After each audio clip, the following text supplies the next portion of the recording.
Takk, ordfører. Anniken Huitfeldt har en gang sagt at vår evne til å prioritere barnevernsbarna, det er selve lakmustesten på om vi klarer å prioritere de som trenger det mest. Og dette er Høyre helt enig i. Det å prioritere noe fremfor noe annet, det er et uttrykk for at vi ønsker å satse på noe spesielt, eller at vi sier at et tilbud kanskje ikke er godt nok. Men hva er et godt nok barnevern? Formålsparagrafen til lov om barnevern er ganske klar. Den sier at barn som trenger det skal få hjelp og omsorg til rett tid. Han sier også noe at det heter også at ved eventuell omsorgsovertagelse så skal stedet for plassering velges ut fra hensyn til barnets egenart og behov for omsorg. Hvis barnevernet klarer å utføre denne jobben for hvert enkelt barn, så er barnevernet i Norge godt nok. Barnevernet i Trondheim er på noen områder landsledende, for eksempel på samhandling. En kvalitetsmelding sånn som vi har foreslått, vil bidra til å belyse dette og nyansere det bildet vi har av barnevernet.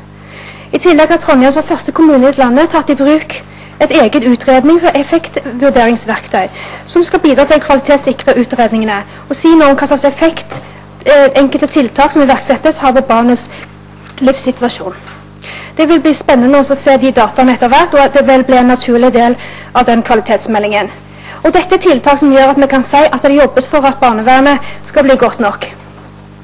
Etter Høyres mening er den dreiende og retningsendringen som har skjedd fra Bufetatens side, med en styring av tiltaksapparatet inn mot færre omsorgs- og oppvekstinstitusjoner og mot flere atferdsinstitusjoner i strid med lovens intensjon og i faglig utakt med mange barns behov. Ekstra ille blir det når kommunen følger opp med ytterligere kutt i plasseringer utenfor hjemmet. Jeg skal si noen få grunner til at vi mener at barnets beste krever et differensiert tilbud. Under 10% av de barna som plasseres utenfor hjemmet, plasseres på grunn av egen alvorlig atferd. Majoriteten av barn som plasseres er på grunn av omsorgssvikt, overgrep, eller fordi foreldrene eller ungdommen ønsker det selv.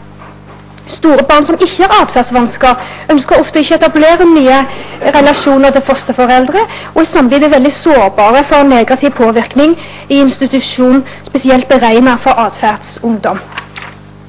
Hjemmeplasserte tiltak kan styrke foreldreferdighetene og gi barn gode opplevelser i mange saker, men slike tiltak kan ikke i avgjørende grad erstatte plassering utenfor hjemmet, der omsorgsforholdene i utgangspunktet er helt uforsvarlige. Utbygging av hjemmebasert tiltak har derfor ikke automatisk ført til et redusert behov for omsorgstilbud.